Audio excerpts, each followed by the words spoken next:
School staff notice peculiar smell on 5 siblings and send officer to their home. When Lacey Stevens received the call from the school staff about her 5 kids, she thought they were joking. But then an officer showed up at her dorm. Officer Rodriguez stood on Lacey's doorstep, a concerned look on his face. "Mrs. Stevens, may I come in? There's something we need to discuss regarding your children."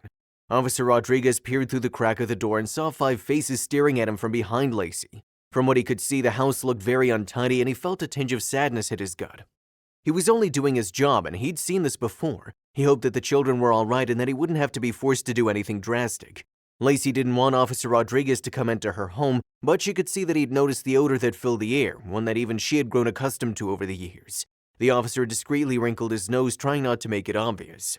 "Mrs. Stevens, please. We received complaints from the school about the hygiene of your children. I'm here to investigate the situation." When Lacey heard the word investigate, a surge of panic flowed through her body. She knew that she had to get her story straight. She'd also received several calls from the school but didn't think much of it. But now they sent the police to her door and she was running out of options. She needed to do something fast. Lacey Stevens had been a single mother ever since her husband Philip passed away a year ago. He'd been very sick, and when he became bedridden, Lacey had to leave her job to take care of him. It was very hard, and when he eventually passed away, Lacey and their 5 children had to basically fend for themselves. With her husband gone and the bills piling up, Lacey needed to make a plan to keep food on the table. She began waitressing at a local diner, but it just wasn't enough. She ended up taking a job as a cleaner at a guest house.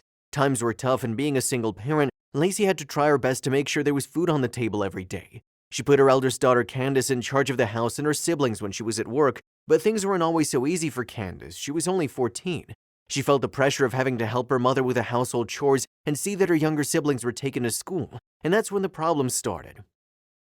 It was Candace's job to make sure her siblings were up and ready for school. She packed their lunches and made sure they were on the school bus by 7:30 a.m. By that time, Lacey had already started her morning shift at the diner. With Lacey being so busy with her 2 jobs, she didn't even notice what was going on with her children. Mrs. Adams was the teacher to Lacey's 7-year-old twin sons, Brody and Brock. She noticed on more than one occasion that the boys had come to school looking very untidy, with an odor permeating off both of them. The teacher knew Lacey, and she knew that Lacey always made sure her children were neat and tidy. However, even though Mrs. Adams had taken the boys aside in private and told them to dress more tidily, it seemed like her request had fallen on deaf ears. Each day was the same. The boys would come into class, and this time they smelled worse. Mrs. Adams was prepared to take drastic measures. After she spoke to other teachers, she found out that the twin siblings had the same problem in their respective classes. Their teachers had tried to talk to them as well, but nothing came of it. Mrs. Adams and her colleagues decided that they could write a letter to Mrs. Stevens and all sign it. They would convey their concerns about the children's hygiene or lack thereof. Mrs. Adams handed the letter to the twins, but when she received no response from Mrs. Stevens, she decided to do something else. The boys told her that they'd given the letter to their mother, but she was very busy. Mrs. Adams became even more concerned with this statement. Could their mother really be so busy that she wasn't really taking proper care of her children? Mrs. Adams didn't know what to do about the children's hygiene anymore. It wasn't long before the other children in the class started making fun of them and calling them all sorts of names. She could see the shame and embarrassment on their faces, and she tried to defend them as best she could, but she couldn't ignore the fact that something bigger was happening. After a call to the Stevens residence was answered by one of the children, and when she herself went to the house to find that Mrs. Stevens wasn't home, Mrs. Adams had enough. To her, it seemed like their mother was never home, and she couldn't figure out why. All the children said was that she was at work. However, Mrs. Adams was not buying it. She noticed how run down the house was. Something was going on at their house, and she needed to figure out what it was. She had no choice but to take drastic measures. As Officer Rodriguez stepped cautiously into the Stevens home, the overwhelming stench intensified. It was a mix of unwashed clothes, stale food, and neglect that clung to the air. The officer couldn't help but notice the worn-out furniture and the tired faces of the children peeking from behind their mother. He realized something was terribly wrong. Lacey attempted to maintain a sense of dignity. She also knew that she needed to hide the truth from the officer. Explaining the challenges she faced as a single mother juggling multiple jobs, she only hoped her words would deter him from coming any further into the house. Officer Rodriguez listened attentively, but knew he had a responsibility to ensure the children's well-being. If only he knew how deep this issue truly went. Lacey's mind raced as she spoke, and her fear escalated when the officer insisted on understanding the complete picture. She couldn't bring herself to mention her babysitter who vanished months ago. It was a peculiar situation. The babysitter, an elderly woman who'd been helping out of gratitude for Lacey's late husband's kindness, suddenly disappeared without a trace. The officer stepped closer, and Lacey had to hold breath. She knew something like this would happen. Even she couldn't deny the bad odor that had blanketed her entire house, caking itself into every fabric. It had become a constant in her and her kids' lives, fusing with their skin as a perfume would. But the source of this stench, which came from Lacey's basement, was what had the mom shaking. Mrs. Dahlgren, her mind whispered, and a cold shiver clambered up the steps of her spine. She remembered the last time she'd talked to the woman. Mrs. Dahlgren had been Lacey's neighbor for as long as Lacey could remember. She'd been there when each of their kids was born and had even brought gifts, but their relationship hadn't always been the best. Even though Mrs. Dahlgren was a good person altogether, she wasn't the best neighbor. She lived with her son, a rowdy man who usually played loud music throughout the day and held raucous parties every other night. He always ensured the neighborhood was dunked in noise whenever he was around. Of course, Lacey and her husband talked to his mom, hoping they could curb the situation. All this started a few years before Lacey's husband got sick. Lacey had been overjoyed with the arrival of her lastborns, Brock and Brody, beautiful baby boys she loved to the moon and back. The house was filled with the sweet scent of baby powder and the soft lullabies that echoed through the halls as the family adjusted to the newest members. However, their joy was short-lived as intrusive beats and raucous laughter disrupted their peaceful abode. Accompanying the noise was breeze after breeze, heavy with the smell of cigarettes and liquor. The source? Warren Dahlgren, Miss Dahlgren's only son, fresh out of prison and seemingly determined to bring chaos to the neighborhood. Night after night, the thumping bass and laughter reverberated through the thin walls, shaking the calm atmosphere that should have enveloped Lacey's home. This was back when she still had her husband, and her biggest issue was her kids having a good night's sleep. It didn't take long for the twins to develop restless nights, their sleep disturbed by the unwelcome intrusion. Lacey, with exhaustion etched on her face, approached Warren, pleading for some consideration. She explained the situation and how her newborn needed tranquility. But Warren, seemingly indifferent, dismissed her pleas with a smirk, turning up the volume even louder. He invited more friends during his nightly activities and ensured the chaos was all but doubled.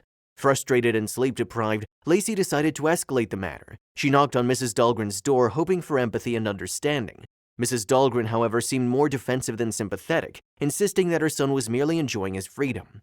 But she didn't stop there. She made an accusation so bad it would destroy the relationship she and Lacey had cultivated over the years. Mrs. Dahlgren defended Warren vehemently, but more than that, she claimed that the neighbors were unfairly targeting him because of his past. She believed he deserved a chance of redemption and accused Lacey of being judgmental. But Lacey had never looked at Warren and thought badly of him. She never judged him based on his past mistakes, but she'd also never been one to back down from a fight. Lacey's frustration grew as Mrs. Dahlgren dismissed the impact on the babies and insisted on defending her son.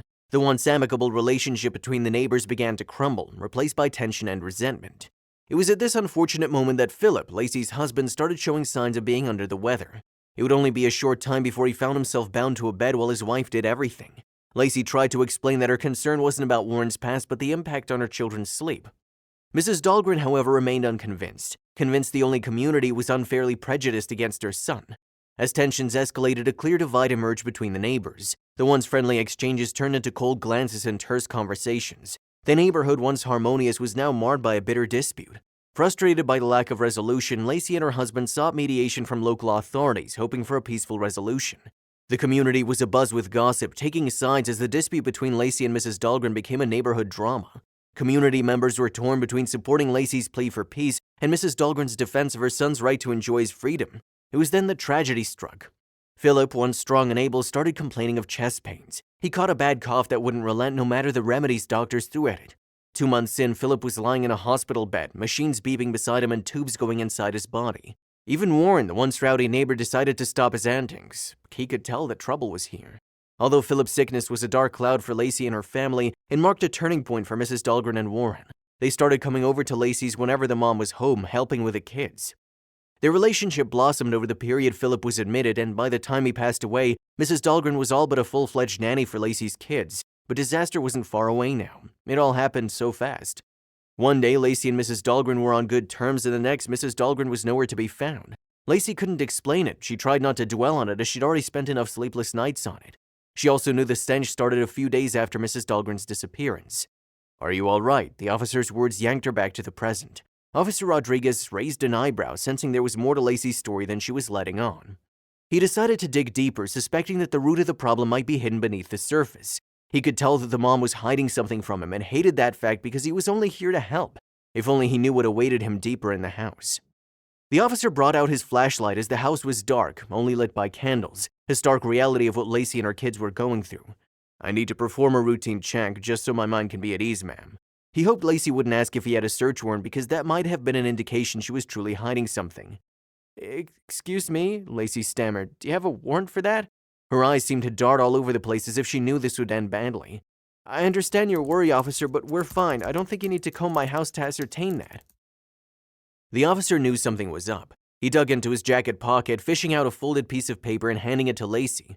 "A search warrant," he declared and squeezed past her. Lacey froze in place. She hadn't expected the officer to have a search warrant with him. From what she knew, most officers usually just did random searches without the document. She thought that in not having one, the officer would quickly excuse himself and hurry to get one. Lacey would have had about an hour to hide everything that needed hiding, but now the truth was about to come out. Lacey followed the officer as he went from room to room in the house, his flashlight guiding his way. Her kids, equally as interested as he was, tailed him, excitement brimming through their eyes, even though this could also end badly for them. The officer started with the ground floor, looking through everything from corners to the back of doors and bookshelves. Would he find what Lacey feared he might? Lacey didn't know, but she followed the officer closely, her eyes landing on every object he flashed his light on. With every room they combed, her worry grew. But more than that, her embarrassment also doubled. It had been long since she had a guest in her house. It had been even longer since she looked at these rooms under the illumination of a bright light. The truth behind her children's untidiness wasn't far now.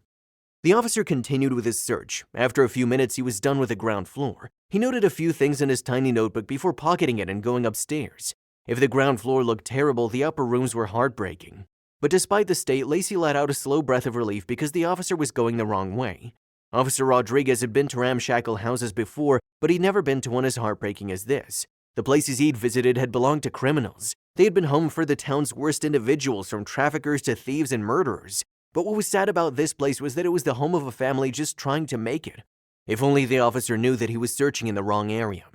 Through every room Officer Rodriguez walked through, he could see signs of what this house had been before everything went south. Peeled wallpaper, chipped paint, punctured drywall, and dusty photos on the wall told stories of what had been before.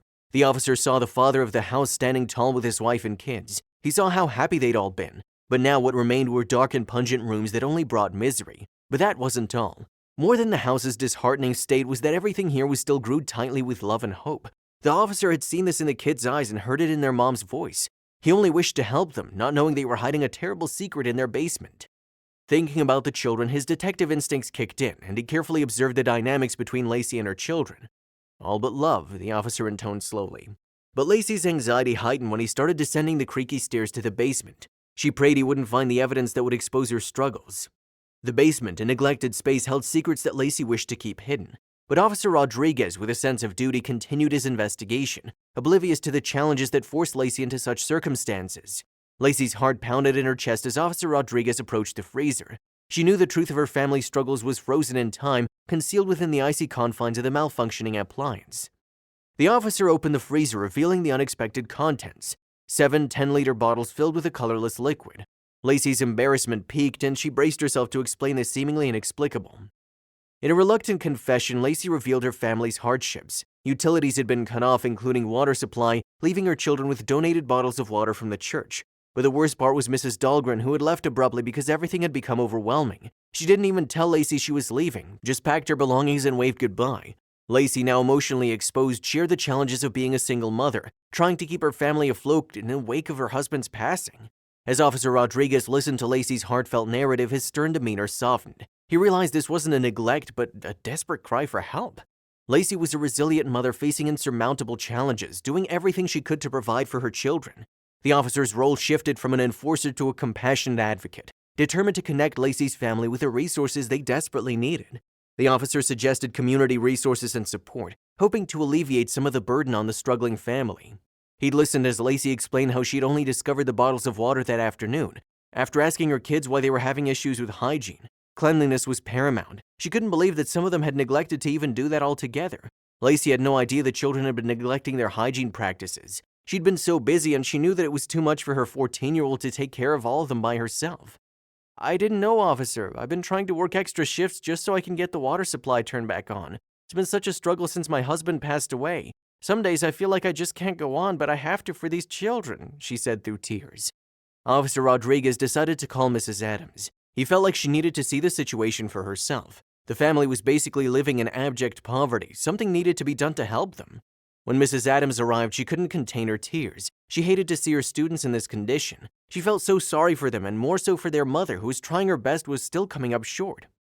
"Why didn't you ask for help? I would have done everything that I could to help you," Mrs. Adams said. However, when she saw the shame and embarrassment in Lacey's eyes, she knew. "We all have our pride, and I didn't want my children to be bullied because of what was happening at home. I just needed more time to get us out of this," Lacey said. Days passed and the community rallied behind the Stevens family. Donations poured in, clothes, groceries, and offers of assistance. A local charity organized volunteers to help clean and organize the house, turning it into a more livable space for the children. The turning point had come not just for the Stevens family, but for the entire neighborhood. Lacey, overwhelmed by the outpouring of support, reflected on the choices she had to make to survive. She vowed to prioritize her children over everything else and sought counseling to manage the stress that had built up over the past year. The community's intervention became a catalyst for positive change in the Stevens household. Lacey could immediately see the change on her children's faces. They were happy. Candace, burdened by responsibilities beyond her years, found solace in the newfound community support. With the pressure lifted, she could focus on being a teenager and student rather than a makeshift parent. The kindness of strangers brought a glimmer of hope and normalcy back into her life. She was just grateful that her family was getting the help they needed. As the community worked together to rebuild the Stevens home and provide the family with essentials, Mrs. Adams took it upon herself to organize counseling sessions for the children. She understood that their emotional well-being was just as important as their physical needs. The children, initially hesitant, gradually opened up during the sessions. They shared the struggles they faced, from bullying at the school to fear of being judged by their peers. The counselor helped them understand that accepting help wasn't a sign of weakness, but a necessary step toward a brighter future. Recognizing the importance of education for children's long-term success, the community set up a scholarship fund. The local school district worked with charitable organizations to ensure the Stevens children had the resources they needed for a quality education. Tutors volunteered their time, and the kids, now with renewed confidence and support, now began to thrive academically. It was a testament to the transformative power of a caring community. One of the first issues addressed was the lack of a proper water supply. The community, with the help of local businesses and volunteers, managed to restore water to the Stevens home. The simple act of having running water brought a sense of normalcy back to the household. The children, now able to take regular showers and wash their clothes, felt a boost in their self-esteem. It was a small change that made a significant impact on their daily lives. Lacey, with the support of counseling and community assistance, found a new stable job with manageable hours that allowed her to provide for her family without compromising their well-being. The local church and charitable organizations continued to offer assistance, ensuring the family had a safety net in case of any future challenges. The Stevens family was given a second chance, and they embraced it with gratitude and determination. The intervention not only transformed the Stevens family, but also united the community in a shared mission of helping those in need. Neighborly bonds were strengthened, and the collective effort became a model for addressing challenges within the neighborhood. Community members began organizing regular events to support struggling families, creating a network of assistance that extended beyond the Stevens household. Months later, the changes in the Stevens family were visible to everyone. The house, once in disarray, was now a warm and welcoming home.